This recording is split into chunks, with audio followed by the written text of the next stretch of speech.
What would happen if you used rice water on your hair for 2 weeks? This is actually one of those ancient secrets that have been used in Asia for hundreds of years. I'm going to show you the biggest mistake that people make when they do this, as well as the exact way of how to do this to maximize your results. Making your hair stronger, your scalp is going to be much healthier. Big question is, how can the water from rice do anything really? You're not actually eating the rice and you're not even drinking the water. If you look this up, there's several ways to do this. Some people will take a cup of rice in 2 cups of water and they'll mix it together and then they'll let it sit for a couple hours.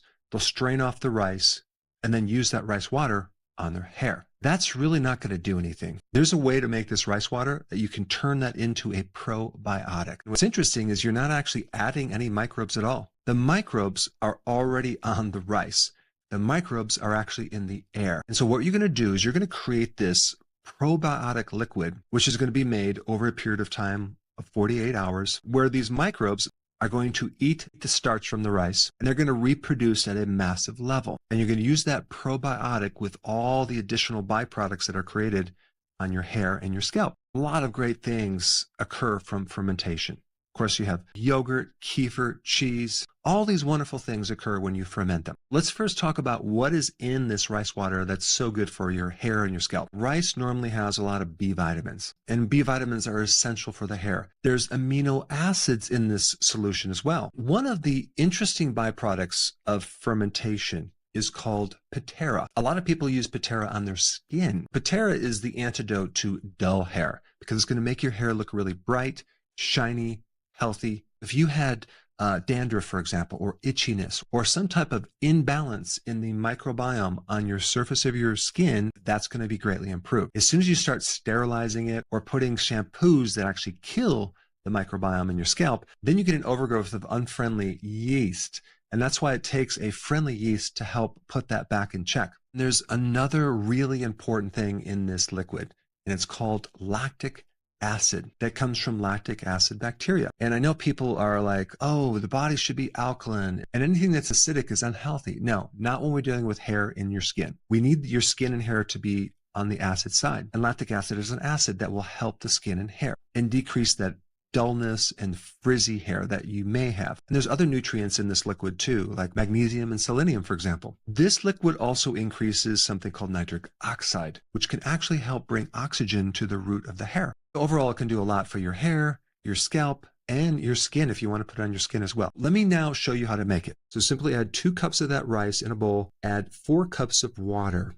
And I recommend taking your hand and massaging it a little bit, just so you can clean out any dirt or excess starch. Then you're going to drain the water. So what's left in the bowl is 2 cups of this wet rice. At this point, add 2 more cups of fresh water. Mix it up a little bit and let it sit at room temperature for 2 hours. You're going to drain out the fluid into the glass jar. Cover the jar lightly, that way it has a chance to breathe.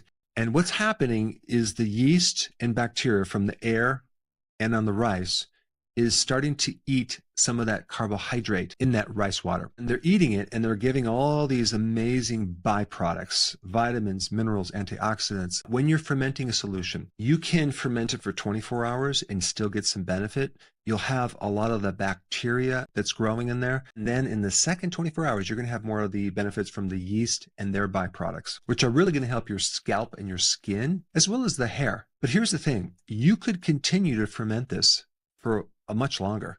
You can go a week. Some people even go for a month. You may notice that it starts to give some smell or odor that you might not like. And that has to do with some of the overgrowth that can occur in that mixture. You really don't need to go past 48 hours. But if you do, it will still help you. You just might want to add some spearmint essential oils or something to offset the smell. Then at 48 hours, you can take the cheesecloth or paper towel off the top, screw the lid on it, and then put it in the refrigerator so it can then be preserved for a longer period of time. The colder temperature will slow down the bacterial growth. Then you're going to leave it on your hair for about 20 minutes. After 20 minutes, rinse out your hair, and then you can dry it and you're good to go. I would recommend doing it twice a week. Let's say, for example, you're doing it twice a week for 2 weeks. You're going to need roughly about 4 cups of this material. Then you have enough for 4 applications over the next 2 weeks. This is a great solution to help repair your hair, to put the microbes back into the hair. And like I said before, you can also apply some of this on your face, okay, with a little cotton swab. Apply it to the face, wait 20 minutes, and then rinse it out. Go ahead and try this. I think you're going to be highly impressed. And then please comment down below and tell me how it worked for you. Hey, before you leave, I just wanted to give you a little quick history on some of the books that I wrote.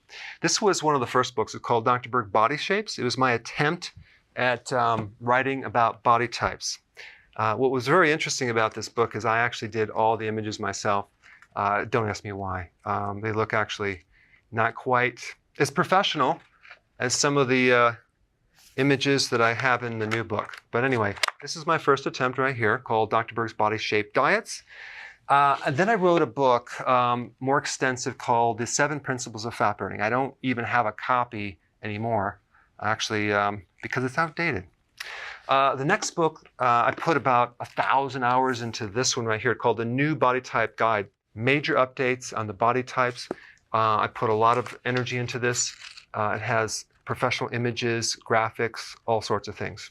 Now, the problem with this book is it doesn't really describe what this is really about. Body types are only a small portion of what's in this book. And that's why I changed the name to the Healthy Keto Plan, okay? If you happen to have this book, you don't really need this book because there's only very, very minor updates. But if you don't have this, you need to get this one right here. This book goes into every single detail that you would ever want to know about. It goes into the 7 principles of fat burning. It goes into hormones, the body types, the basic keto plan. It goes into intermittent fasting. I talk about the 10 fat burning triggers and blockers and fat burning strategies with a lot of details in every single chapter. I go into body issues that interfere with losing weight.